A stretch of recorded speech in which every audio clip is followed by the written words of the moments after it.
So much of Comic-Con is being taken over with Hollywood from all the movies and TV, and one of the big movies coming out next year is the Green Lantern movie. So right now we're at the DC booth, but we're not talking about movies because really what got all that started, you can have a Green Lantern movie without a Green Lantern comic book. Absolutely, and Green Lantern's been a character for DC now. Honestly, there was one version from the 40s, we reintroduced him in the 60s, and we helped basically reinvigorate him in the last few years right now, and he's barely breaking out to be one of our top characters at this time.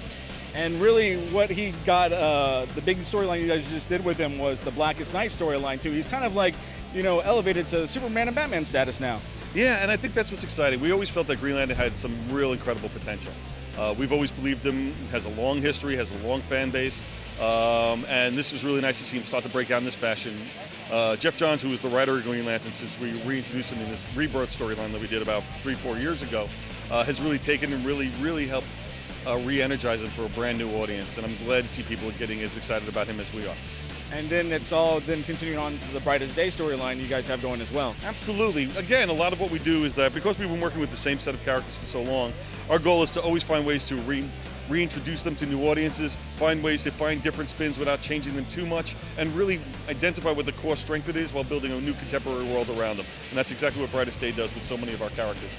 And you just talk about reintroducing characters, that leads really into, you guys had a big press splash with a new outfit for Wonderwoman. The tights, the little bathing suit is all gone. And talk a little bit about her new outfit. Well, you know, we always had a feeling that if we did a costume change on Wonderwoman, it would be a big deal, and we weren't surprised at all by the size and scope of the reaction. And we knew we'd have a lot of positive reaction, we knew we'd have a lot of negative reaction, but more importantly, we wanted people talking about Wonder Woman again.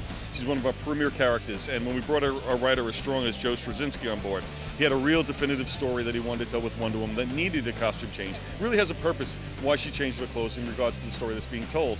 So when he came to us with that, we knew we wanted to do something different with the costume, and it just seemed the perfect aligning between the two ideas. A costume change, great new storyline, and a big reaction, and we hope that people stick with the story as it unfolds, because we think it's a good one.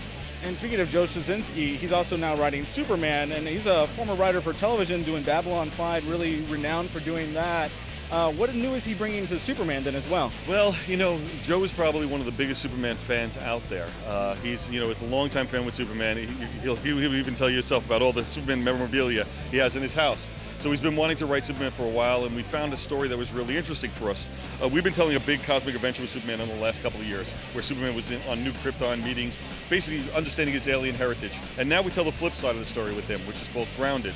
This is Superman basically walking through America, reconnecting with his American roots, and basically finding and meeting people who he has inspired through his acts and behaviors, and finding a way to re-energize himself and connect with the people of the world. If you had to pick one big thing coming from DC Comics, would it be something to do with the movies, the comics, any of the things coming from DC? What's the one big thing to look out from DC next year? Everybody can say, what's your big announcement this year? And I said that we don't have the big announcement because so much is working for us. We have so much energy behind Green Lantern coming off of Blackest Night, and you see the movie coming down the pipeline.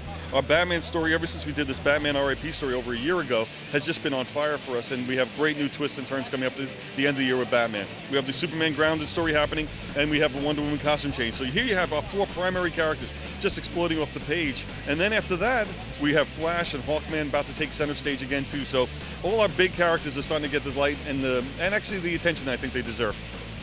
So when you see the Green Lantern movie, make sure you actually stop by a comic store and pick up the Green Lantern book. There's a lot of synergy going on between the movies, the TV, and everything here at DC Comics. For Time Warner Cable, I'm Noah Park.